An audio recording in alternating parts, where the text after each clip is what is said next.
Please welcome back to the stage the great director Lee Byeong-heon. Thank you.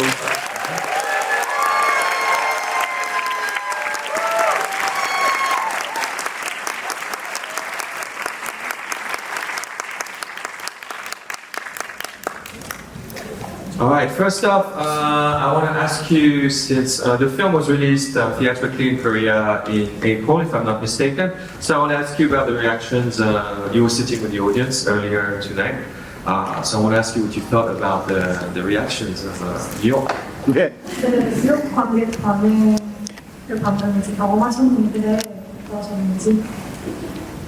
생각보다 많이 웃어주셔가지고 약간 당황도 했고처럼 됐는데 영화를 공개하고 제일 반응이 좋을 때가 VIP 시사회를 했는데 우리 손님들 모아놓고 그때 이상으로 반응이 더 좋아서 약간 조금 놀랍고 당황스러웠어요. I feel like a lot of you laughed a lot more than I expected. So I was really surprised. Usually the best responses, the best audience response comes when we're doing like our first VIP screening. And I feel like the responses were better than that. So yeah, I'm incredibly, yeah, it was great. Great. Before I move on to my next question, you have a couple of volunteers on the sides circulating with little cards and pencils. So if you have a question, get their attention, and I will collect those cards in a few minutes and open the floor for discussion and for questions. So since it's pretty fresh in everybody's mind, I was a little bit, yeah. I was a little bit of confusion today. I must say I was quite stunned at the end, the final scene. I was like, this is really Park Seo-joon at the end doing the football. That's really him, right? Those CGI.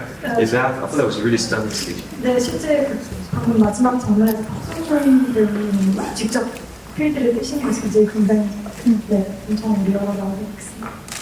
서준 씨가 체력적인 어쨌든 하루 종일 뛰어야 되기 때문에 체력적인 문제 때문에 대역을 가끔 쓴 적은 있지만 본인이 혼자 다 실제로 한 거고요. 마지막 장면은 CG는 아니고 밑에 이렇게 발판 점프로 그게 좀 있긴 했어요. So because as you all know, playing soccer and like being on the field, it takes so much energy. He wasn't able to do like all the stunts by himself, but he would sometimes have a body double. But from time to time, most of what you see on screen is he himself running. The last scene, that was himself, though we did give him a bit of a springboard to like jump.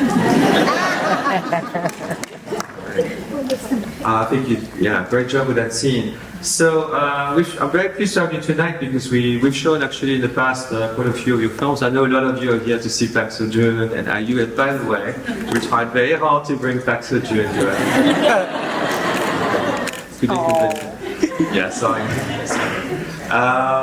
So I want to ask you a little bit about how the film fits in your career. It fits perfectly. It's a comedy, but you decided to switch to the sports genre for this. So I want to ask you about this a little bit. We've shown in the past 20th grade fabulous comedy about teenagers being 20 years old. What a Man Wants about cheating husbands, cheaters in general, and we've showed. We showed a few. Anyway, go ahead. 이 영화가에서 본인 필모그래피에서 어떤 이제 자리를 차지하는지 궁금해요. 이제 스포츠 영화도 처음이고 이제 여기서도 이제 감독님 영화를 꽤 많이 상영을 했었는데 20을 비롯해서 이제 바람바람 바람도 이제 상영을 했었는데 이제 그런 맥락에서 봤을 때 이 영화는 이제 어떤 위치를 차지하는지.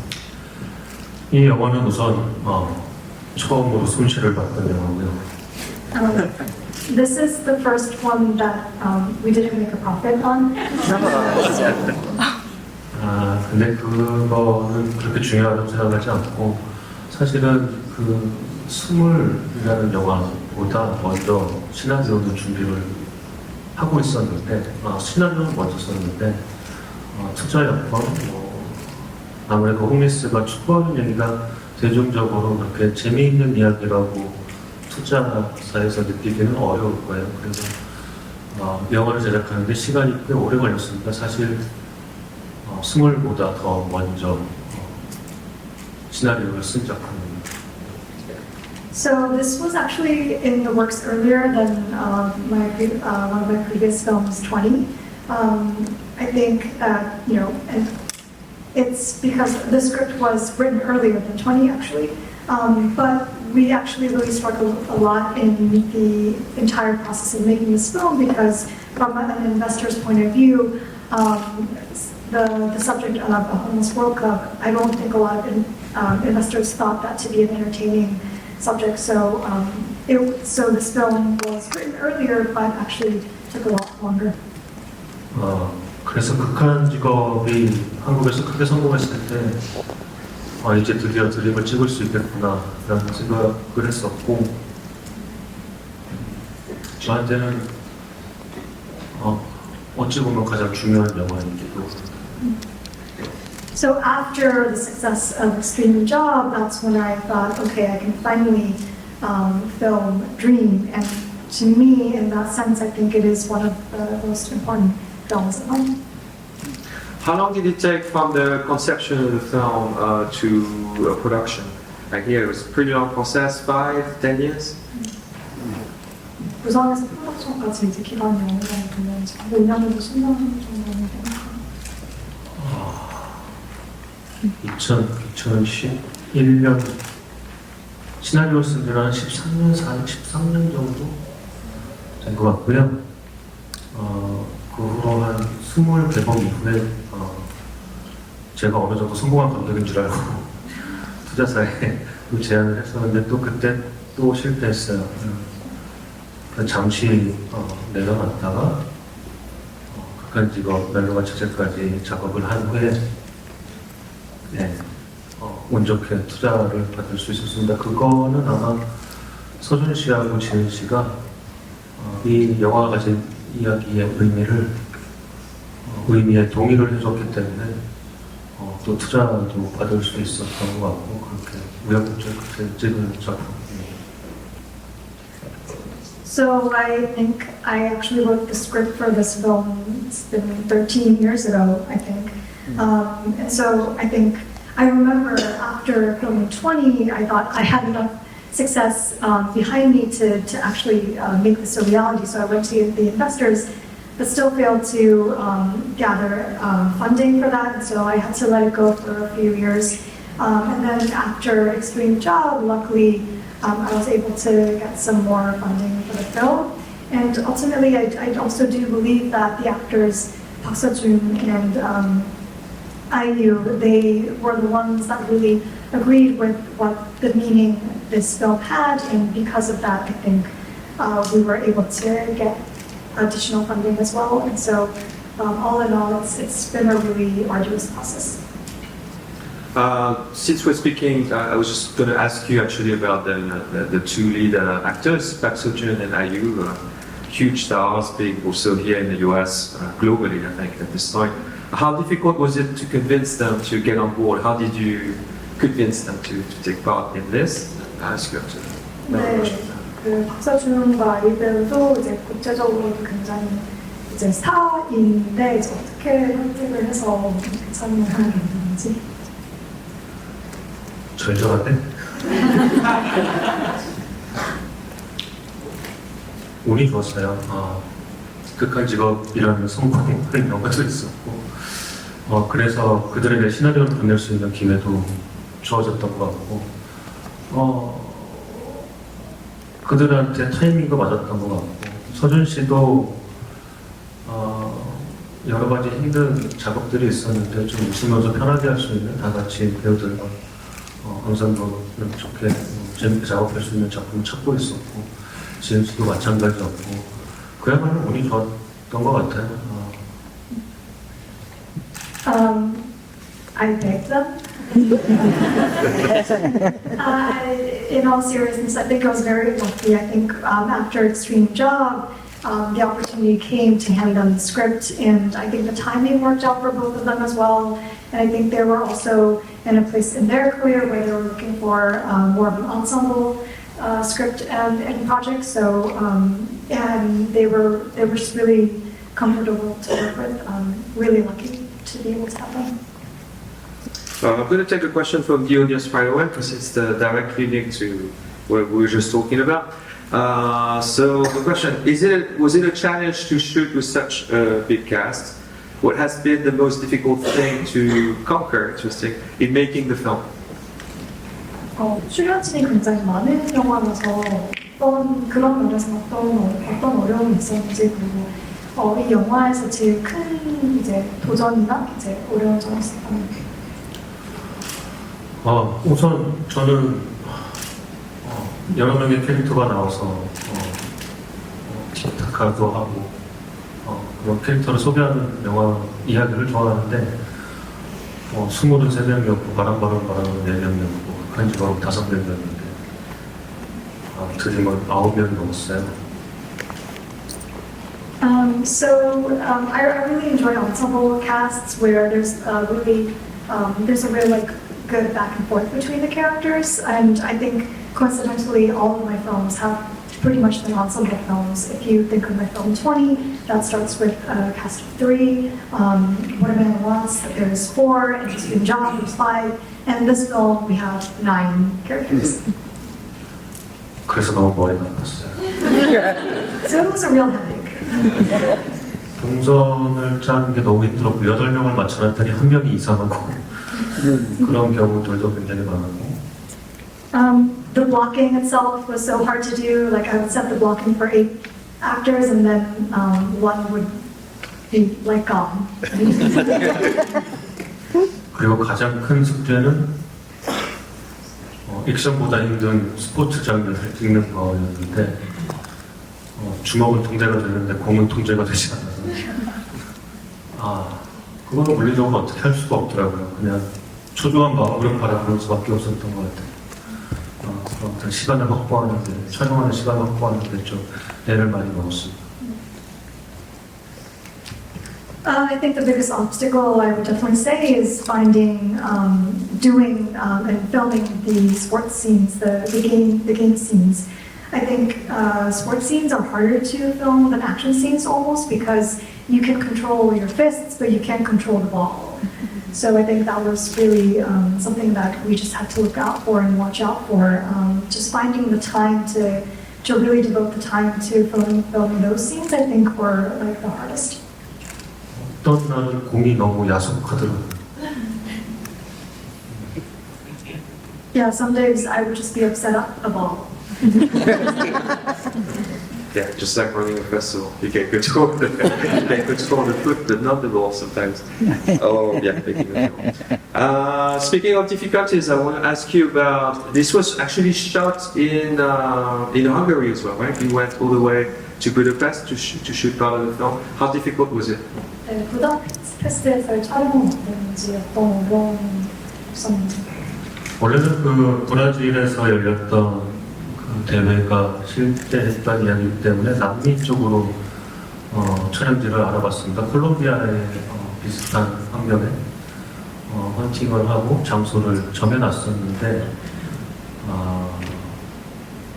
우리 해외팀에 가자마자 코로나가 터졌어요. So because it's based on the World Cup that happened in Brazil, we were actually scouting in South America. We were planning to go to Colombia, but as soon as our team went there, COVID happened. 그래서 촬영도 중단됐고 아무도 잘못한 사람이 없는데 예산이 늘어나는 바람에 선택지가 저한테 많이 없었어요. 갈 수 있는 곳이 한 마리밖에 없었어요. 그 출발부터가 힘들었어요. So, you know, everything stopped, filming stopped, and then because through no fault of our own, just because of COVID, the budget started blowing up, and then there really was no choice but to go to Budapest for us. 그래서 결국 가장 중요한 장면을 가장 열악한 환경에서 찍어야 되는 상황이었고 시간이 너무 없어서 한국에서 미리 준비를 해갔고 합을 맞춰서 헝가리로 갔고 헝가리에서는 우리가 준비한 것만 딱 찍을 수 있었어요. 그래서 저는 저의 작전은 그냥 가만히 있는 거였어요. 왜냐하면 내가 디렉션을 하고 수정을 하면 시간이 오래 걸리니까. 그래서 감독이 가만히 있는다는 게 정말 힘든 일이라고 들었습니다.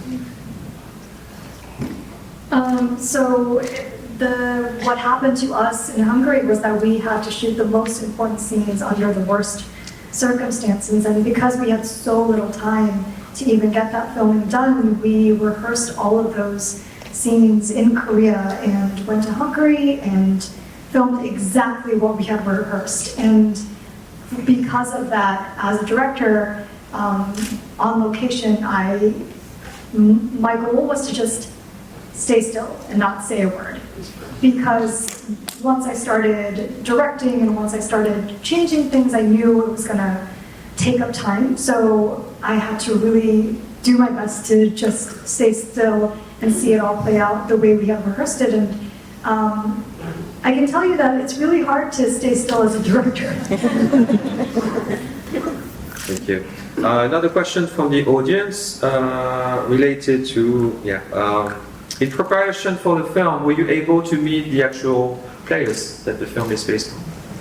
실제 이제 그 브라질 월드컵에 참여를 했던 선수분들과 만날 수 있었는지.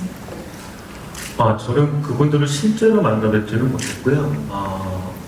저는 2015년에 네덜란드 경기에 함께 했었고, 브라질 월드컵은 TV에 소개된 내용을 보고 알게 된 거고요.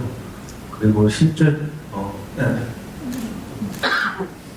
So it's not that I met them in real life. I did participate in the Homeless World Cup that happened in 2015 in the Netherlands, but the first time I actually encountered the story was through a TV documentary segment on TV. 실제로 2010년에 브라질 월드컵에 출전했던 선수들하고 다큐를 제작했던 분들은 저희 영화 개봉에 한국에서 개봉했을 때 초대를 해서 상영회를 가졌었는데 그분들의 평가가 너무 고마웠어요. 경기 내용이나 어떤 그 고증에 있어서 우리가 성공했구나 하는 어떤 자신감도 없고 눈물도 함께 흘렸다고 하고 그래서 그 부분에 있어서는 그래도 우리가 성공한 게 아닌가라는 생각도 하고 있습니다. So the documentary filmmakers who had made that segment in 2010, I invited them to a screening of Dream, and I was very moved that they received it very well, and they told me that it was very true to the story that they had filmed as well, and so, there were some tears in there, I think, and I think in that sense, I feel that it was a success. Thank you. Another question from the audience. What were your comedic inspirations for this film, TV, theater? Question. 네, 이 영화는 이제 어떤 코미디에서 영감을 얻었다고 생각하시는지, 코미디든 영화든 연극이신데. 사실은 드림 같은 경우는 어떤 영화적인 기교나 코미디에 있어서도 많이 자제를 할 수밖에 없었어요. 너무 희화시키거나 상업적으로 다뤄서는 안 됐다는 생각 때문에. 하지만 또 실제로 상업 영화이기 때문에 또 어떤 재미를 무시할 수는 없고 그래서 어디에 영감을 받고 영향을 받는다기보다 그런 조율들을 하는 거가 일단은 첫 번째 숙제였고요. So in the case of this film, I feel that it was a balancing act because sometimes I almost felt that I had to restrain the comedy instincts that I have because I didn't want to caricaturize any of the people that were portrayed in the film, but also as a commercial feature, as a commercial film, I can't not think about the entertainment value of it. So I think the first and foremost, before inspiration, balancing out those two elements was the homework for me. 그래서 극영화와 다큐멘터리 중간 그 어디쯤의 형식이 되기를 저는 바랬던 것 같고요. 어떤 다른 작품들이나 장르나 이런 거에 영향을 받았다기보다는 그냥 시나리오 쓸 때 작법서를 한 번 더 본 것 같습니다. 시나리오 작법서는. 왜냐면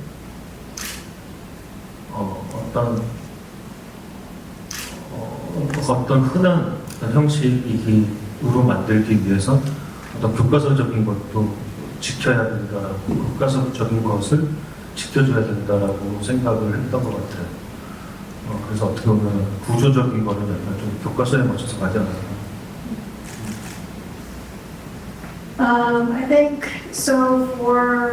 I kind of wanted the film to be somewhere in between a narrative film and a documentary film, and so I think when writing the script, I think I read screenwriting books a bit more just to like brush up on the fundamentals of screenwriting, because I feel like a story like this that is, you know, somewhat of maybe a typical story, that you need to have a way of structuring it in a way that is that really heeds the fundamentals of storytelling. So I think that's what I did.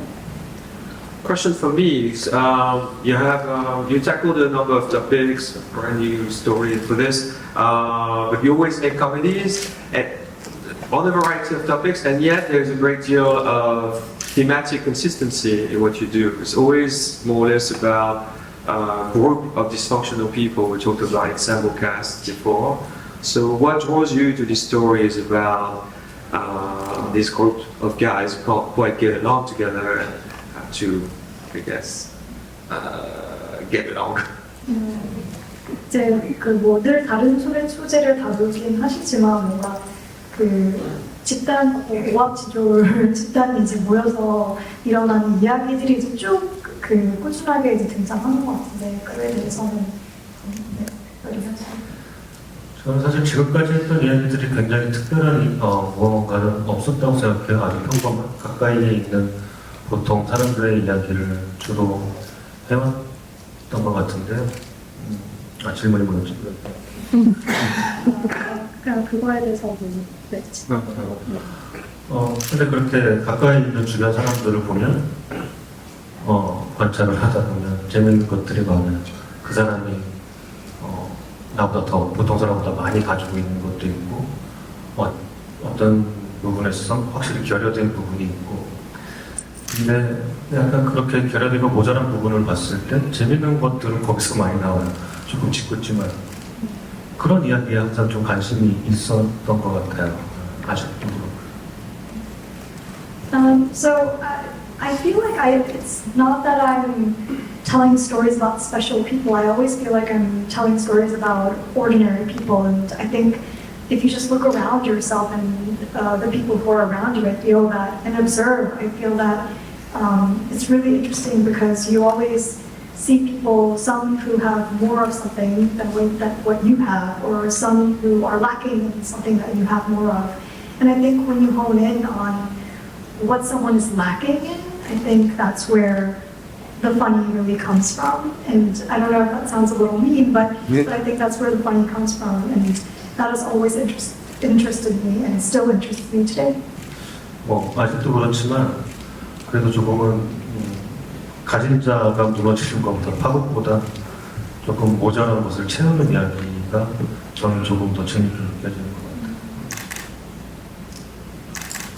So I guess I would say at this point, I don't think I'm as interested in stories where people who have it all, you know, fall from grace. But I think I'm more interested in stories of people who are lacking in something, but who are striving to go on and to fill that lack or to fill that void. I think those are the stories that I'm more interested in currently. Thank you. So I think we're running a little bit out of time. One last question. Discussing. We'll ask you what is next for you. What are your next projects? What else is your next? 네, 사기자 OTV show. 네, 혹은 TV. 넷플릭스 시리즈 쇼펌인데 하나 촬영 마치고 후반 작업 중인 작품이 하나 있고요. 닭강정이라고 영어 제목은 이제 치킨 너겟인데 또 치킨이에요. 네, 그건 웹툰을 원작으로 하고 있고 넷플릭스에서 내년 상반기에 공개가 될 것 같고요. So right now I have a Netflix TV drama series that's in post-production called 닭감정. Translated, the title is called Chicken Nugget. It's based on a webtoon, and I think it'll be released on Netflix early next year. 그리고 지금 준비하고 있는 건 넷플릭스에서 더 글로리라는 작품을 했던 김은숙 작가님의 차기작을 제가 연출을 하게 돼서 준비를 하고 있습니다. And what I'm working on right now is I'm working with writer Kim Eun-suk, who wrote the series The Glory, if you've seen on Netflix. I am directing one of her next works, so that'll be coming up. I think we all look forward to this. Thank you so much for coming. Thanks for having me.